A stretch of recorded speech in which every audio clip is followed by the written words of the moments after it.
सभी को मेरा नमस्कार। और आप सबने मेरे वीडियोस को पसंद किया, उसके लिए बहुत बहुत धन्यवाद। आज का चर्चा का विषय है nepotism, the subtle form of corruption. देखिए, भाई भतीजा बात करें इसको तो बहुत आसान हो जाता है ये टर्म। तो ये करप्शन का एक बहुत ही जटिल रूप है। एक बहुत स्लो प्रोसेस में करप्शन होता है और लोगों को इसकी जानकारी भी नहीं मिलती। वैसे तो ये टर्म बहुत पुरानी है, लेकिन अभी अभी न्यूज़ में इसलिए बनी हुई है क्योंकि हमारे बॉलीवुड के एक बहुत ही काबिल, बहुत ही यंग एक्टर सुशांत सिंह राजपूत की डेथ के कारण आजकल ये बहुत चर्चा में है। ये पिक्चर देख के थोड़ा सा क्लियर हुआ ही होगा नेपोटिज्म का मीनिंग क्या है।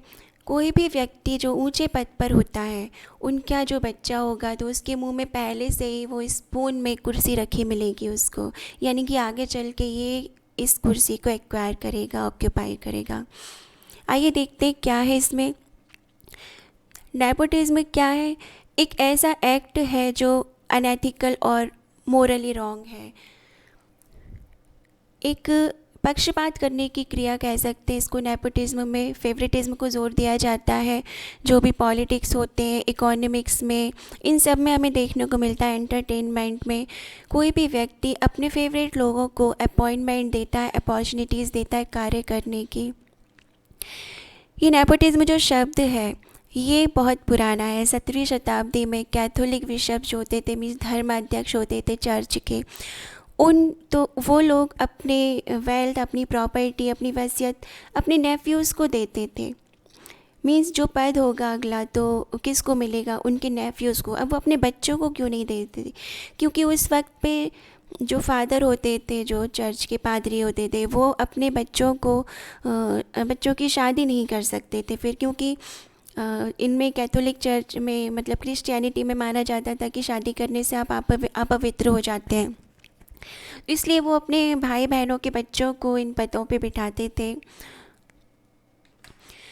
कई बार ये नेफ्यूज़ जो होते थे वो इलीगल होते थे और बाद में आगे चल के ये गलत फ़ायदा उठाते थे अपनी पावर का। तो ये नेपोटिज्म जो है ये एक अनियंत्रित है ना, rampant as any other bad faces of the society. जिस तरह से दूसरे कुछ और भी नकारात्मक चीज़ें फैली हुई हैं सोसाइटी में, उसी तरह से ये भी फैला हुआ है और ये अनियंत्रित है। इसको बिल्कुल हर कोई इसमें इंगेज है आजकल, लेकिन कोई भी इसके बारे में बात नहीं करता। देखिए, जो भी मैन होते हैं, मतलब मानव होते हैं, तो वो चाहते हैं कि उनकी प्रॉपर्टी है, जो भी मूवेबल और इमूवेबल, वो या सोशल स्टेटस है या पॉलिटिकल पावर है, सारे बेनिफिट्स अपने मित्र और रिश्तेदारों को दिए जाएं, ऐसा चाहते हैं। इस तरह से ये एक मोनोपोली क्रिएट करता है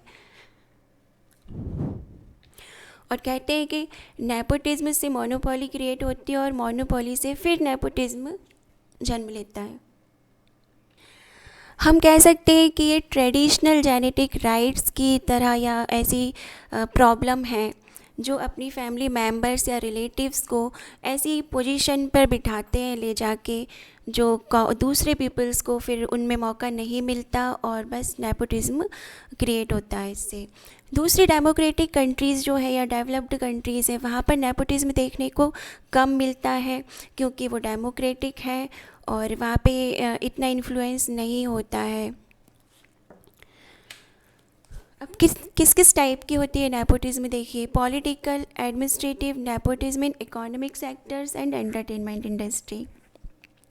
ये पिक्चर सब कुछ क्लियर करती है कि इंडियन नेशनल कांग्रेस में स्टार्टिंग से लेके मोतीलाल नेहरू से लेकर के राहुल गांधी तक अभी तक ये नेपोटिज्म है। मतलब भाई भतीजा बात है, पहले ये बने प्रधानमंत्री, फिर ये बन गई, फिर ये, इस तरह से फैमिली ही पूरी चली आ रही है। तो पॉलिटिशियन प्रमोट करते हैं और placing his immediate and extended relative in the political post.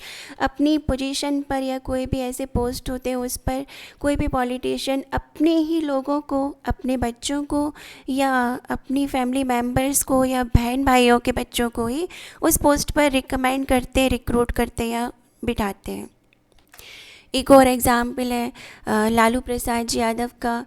उन्होंने भी अपनी फैमिली को बहुत आगे बढ़ाया। तो ये पॉलिटिकल प्रॉब्लम है।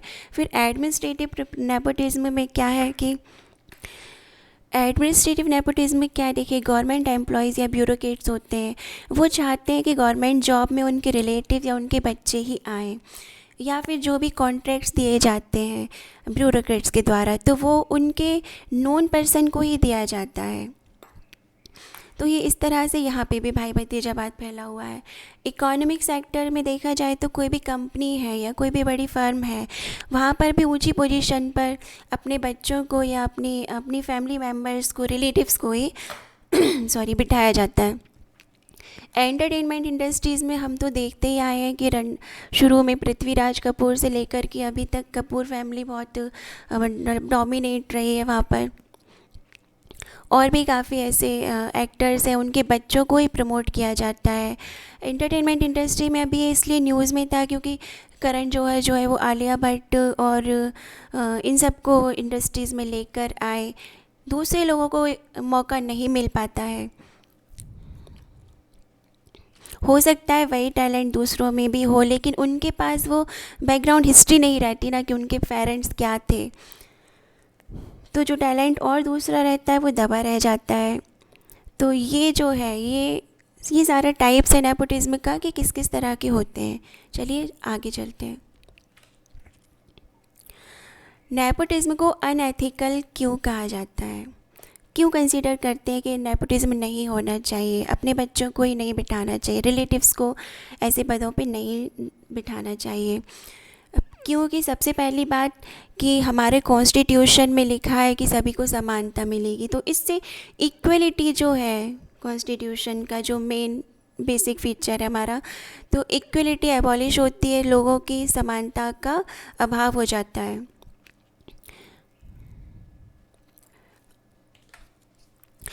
लोग अपना निजी प्रॉफिट देखते हैं ना कि सोसाइटल प्रॉफिट की वजह, और एंटी सोशल एलिमेंट इससे बढ़ता है। रूल ऑफ लॉ अंडरमाइंस होता है, जो विधि होती है उनके विरुद्ध जाते हैं लोग, क्योंकि और ये पब्लिक सर्विस गोल के अगेंस्ट है, क्योंकि इसमें डेडिकेशन, न्यूट्रलिटी और पब्लिक गुड्स को नहीं देखा जाता। सोशलिज्म को भी ये जो डीपीएसपी में दिया गया है, सोशलिज्म को भी ये डिसरिगार्ड करता है, या फिर हम नेपोटिज्म में जाते हैं तो वो सोशलिज्म कहाँ रह जाता है फिर। भारत की जो कॉन्स्टिट्यूशन की प्रीएम्बल है उसमें भी कहा गया है कि people are sovereign master of the India. हम सोवरेनिटी पर बिलीव करते हैं। हमारी जो इंडिया वो रिपब्लिक है, तो नेपोटिज्म इस रूल को भी नेगलेक्ट करता है। अब नेपोटिज्म के सोसाइटी पर क्या प्रभाव पड़ते हैं? इससे हमारी सोसाइटी अस्वस्थ होती है। किस तरह से? सोसाइटी में गरीबी, इनइक्वालिटी, टेंशन्स और पॉलिटिकल अनरेस्ट फैलता है। देखिए, जब भी किसी पोजीशन पर मान लीजिए कोई डायरेक्टर है कंपनी का, उसने अपने बच्चे को ही उस आगे चल के डायरेक्टर या फिर कोई और पद पे जो डिसीज़न मेकिंग के होते उसमें बिठा दिया, उसका हेड बना दिया, और उस बच्चे में वो गुण नहीं है कि वो कोई डिसीज़न मेकिंग कर सके, लीडरशिप की अभाव है उसमें, तो वो अपना जो जॉब है वो अच्छे से कर ही नहीं पाएगा। और ये क्या करता है? प्रमोट करता है कि कोई भी काम हुक और क्रुक, बाय हुक और क्रुक करे, भले उससे बने या ना बने, वो एनी हाउ वो करने की कोशिश करेगा, जिससे वो काम कैसा होगा? बेकार ही होगा। तो इससे बेहतर होता है कि आप एक योग्य व्यक्ति को वो पद प्रदान करें जिससे कि कार्य कुशलता से हो। साथ ही हमारे कॉन्स्टिट्यूशन की जो बुनियाद है, फेथ है, उसको भी नष्ट करते हैं। ब्लैक मनी का जनरेशन होता है इसमें, और वही करप्शन से रिलेटेड है, क्योंकि नेशनल सिक्योरिटी भी इससे हनन होगी। कोई भी व्यक्ति पॉलिसी मेकिंग करेगा जो उसके लायक नहीं है, मे बी वो करप्ट हो, अपनी जो भी पर्सनल चीज़ें हैं वो आउट कर दे, है ना, इलीगली आउट कर दे। एथिकल वैल्यूज़ का इरोजन होता है, कोई भी ऑनेस्टी, एम्पैथी और सिंसियरिटी, इन सब चीज़ों का हनन होगा इसमें। Nepotism also lead to corruption and vice versa, ये हम पहले ही डिस्कस कर चुके हैं कि एक ऐसी प्रोसेस है। अब क्या इसको कंट्रोल करना या एलिमिनेट करना पॉसिबल है हर एक फील्ड से या नहीं? तो देखिए, जो नेपोटिज्म है एक बहुत बारीक लाइन क्रिएट करता है किस चीज़ के बीच में, कि क्या नेपोटिज्म है और क्या नेपोटिज्म नहीं है, ये जानना बहुत ही मुश्किल होता है। अब मान लीजिए आप किसी कंपनी के सीईओ हैं और आप जानते हैं कि आपके रिलेशन में आपके रिलेटिव्स हैं वो बहुत ही योग्य हैं, तो आप ज़रूर चाहेंगे कि वो भी आपकी कंपनी में आए और आपकी हेल्प करे, आपके साथ कार्य करे, तो अच्छा होगा। ये इसको नेपोटिज्म नहीं कह सकते, क्योंकि ये एक पॉजिटिव पॉइंट है इसका कि अगर आप किसी को पर्सनली जानते हैं और ये भी जानते हैं कि वो कितना कुशल है हर कार्य करने में, तो ये ज़रूरी हो जाता है कि आप ऐसे लोगों को ही अपने साथ मिलाएंगे, ताकि आप उनको अंदर से भी जानते हैं और बाहर से भी जानते हैं। तो इससे वर्क करने में जो एफिशिएंसी होगी वो बढ़ेगा और आउटपुट आपको अच्छा मिलेगा। तो लेकिन नेपोटिज्म को ख़त्म करने के लिए कुछ ऐसे चेक और बैलेंसेस होना चाहिए और जो जस्टिसेबल हो। लेकिन हर एक सेक्टर में या जो पर्सनल और प्राइवेट फॉर्म्स हैं, ऑर्गेनाइजेशंस हैं जो बड़ी बड़ी, और उनमें ये सब करना इम्पॉसिबल है या फिर पॉसिबल ही नहीं है। जैसे कि फ़िल्म इंडस्ट्रीज़ है, वहाँ पे क्या रूल्स बनाएंगे आप, है ना। हमने देखा है कि जो अभी करीना कपूर का ही बेटा है, छोटा सा है फिर भी इतना फेमस हो गया है, तो आगे चलकर डेफिनेटली वो कोई एक्टर बनेगा, या हो सकता है ना भी बने, कुछ नहीं कह सकते। What is the status of nepotism in India? अब देखते हैं भारत में इसका क्या स्टेटस है।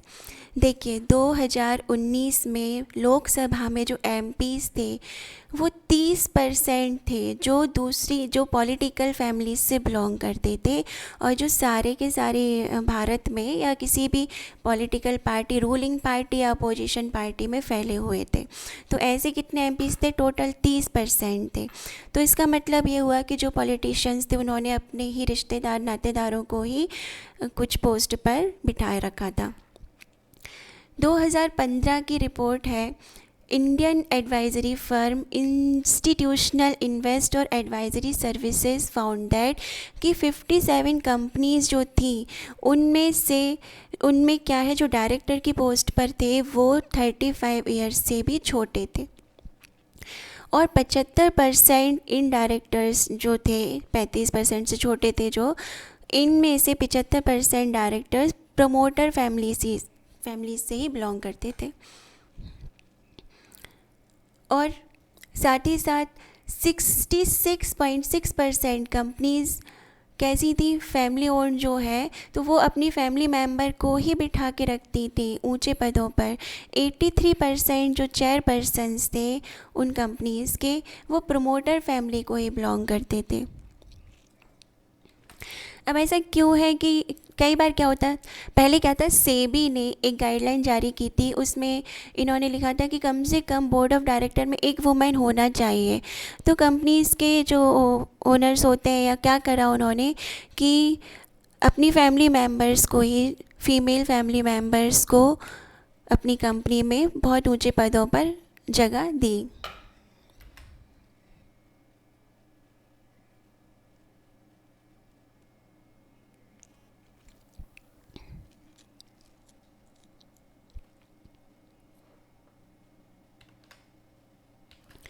इसका क्या नुकसान है कि दूसरे लोगों को फिर अवसर नहीं मिलता।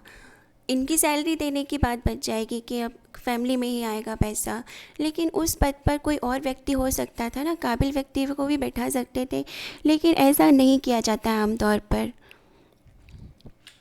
इसका कंक्लूज़न क्या है? देखिए, नेपोटिज्म कभी ना ख़त्म होने वाला एक ऐसा सिस्टम है जो वेरी स्लोली बट इफ़ेक्टिवली हमारे सिस्टम को नष्ट करता जा रहा है। हाल ही में जो सुशांत सिंह राजपूत की जो डेथ हुई है, उससे एक टर्निंग पॉइंट शुरू हुआ है, एक मूवमेंट सा चल गया है नेपोटिज्म के अगेंस्ट में। तो इससे सभी को फेयरनेस और इक्वल अपॉर्चुनिटीज़ मिलना चाहिए किसी भी कंडीशन में। सोसाइटी को बचाने के लिए सभी को बराबर, मतलब समानता मिलना चाहिए। हम सभी को अपने कदम बढ़ाना चाहिए नेपोटिज़्म को ख़त्म करने की ओर, जिससे कि हमारी सोसाइटी का ये मेजर इशू है वो ख़त्म हो और किसी की लाइफ कम से कम बर्बाद ना हो। देखिए, समाज में एक बुराई जब जन्म लेती है तो उसके साथ साथ दूसरी कई बुराइयां भी मिल जाती हैं और समाज को एक अंधेरे में ढकेल देती हैं। जो लोग गरीब होते हैं वो और गरीब होते चले जाते हैं और डिप्रेशन में आ जाते हैं, जिससे वो गलत काम करने लगते हैं और गलत तरीके अपना लेते हैं। तो प्राचीन काल में जिस तरह से वर्ण व्यवस्था को ख़त्म करा हमने आज, पहले जो वर्ण व्यवस्था चलती थी, अब वही मॉडर्न काल में ये नेपोटिज़्म है।